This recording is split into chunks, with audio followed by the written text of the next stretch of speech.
Putin ketar-ketir, Ukraina ancam invasi balik Rusia, pertanda perang semakin meluas. I thank everyone who acts in support of Ukraine, in support of freedom, but the war continues.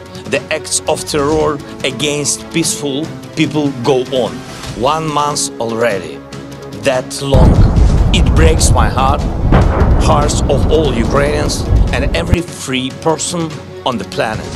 That's why I ask you to stand against the war, starting from March 24th, exactly 1 month after the Russian invasion. From this day and after then.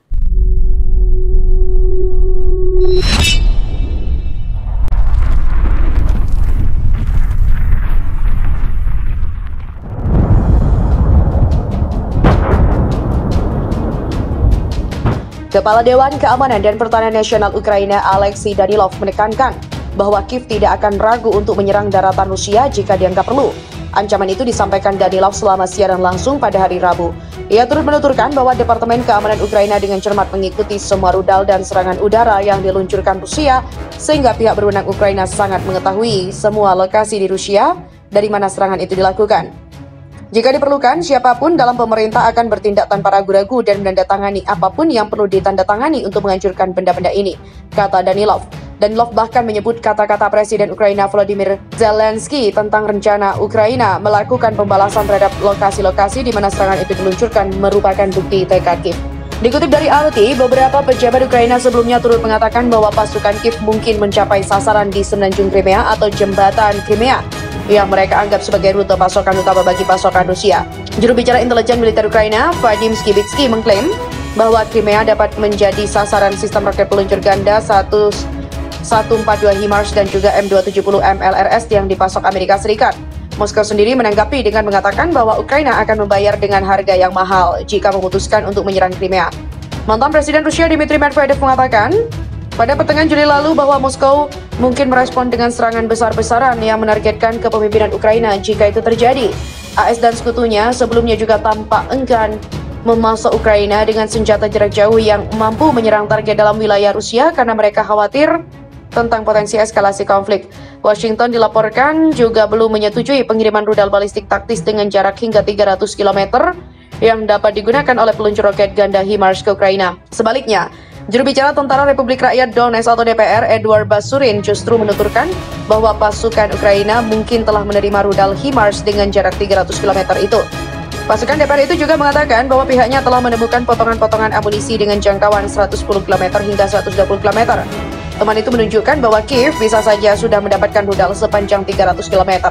Pada sisi lain, Menteri Luar Negeri Rusia Sergei Lavrov pada hari Rabu mengancam upaya Barat memasok senjata jarak jauh termasuk HIMARS ke Ukraina justru membuat Moskow mempertimbangkan kembali tujuan operasi militernya.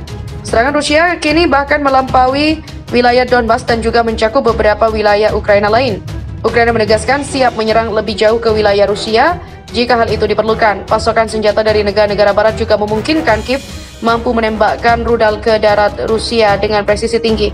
Alexei Danilov, Kepala Dewan Keamanan dan juga Pertahanan Nasional Ukraina menegaskan, Ukraina dengan cermat mengikuti semua rudal dan juga serangan udara yang diluncurkan Rusia terhadap Ukraina. Ukraina juga sangat mengetahui semua lokasi di Rusia dari mana serangan itu dilakukan.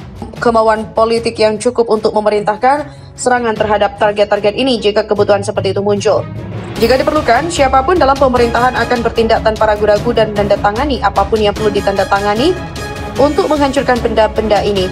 Kepala Dewan Keamanan juga menyatakan bahwa kata-kata Presiden Ukraina Volodymyr Zelensky tentang Ukraina yang melakukan pembalasan terhadap lokasi-lokasi di mana serangan dilakukan merupakan bukti tekad Kiev. Sebelumnya, beberapa pejabat Ukraina mengatakan bahwa pasukan Kiev mungkin mencapai sasaran di semenanjung Crimea atau jembatan Crimea yang mereka anggap sebagai rute pasukan utama. Juru bicara intelijen militer Ukraina Vadim Skibitsky mengklaim bahwa Crimea dapat menjadi sasaran sistem roket peluncuran ganda 142 HIMARS dan M270 MLRS yang dipasok AS.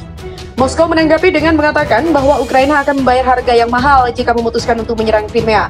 Mantan Presiden Rusia Dmitry Medvedev mengatakan kepada pertengahan Juli bahwa Moskow mungkin merespon dengan serangan besar-besaran yang menargetkan kepemimpinan Ukraina jika itu terjadi.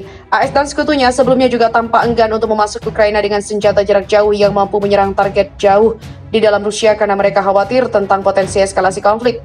Washington juga belum setuju untuk mengirim rudal balistik taktis dengan jarak hingga 300 km ke Ukraina. Rudal semacam itu juga dapat digunakan oleh peluncur roket ganda HIMARS buatan AS yang diserahkan AS ke Kiev. Namun menurut juru bicara Tentara Republik Rakyat Donetsk DPR, Edward Basurin, pasukan Ukraina mungkin telah menerima rudal HIMARS dengan jarak 300 km.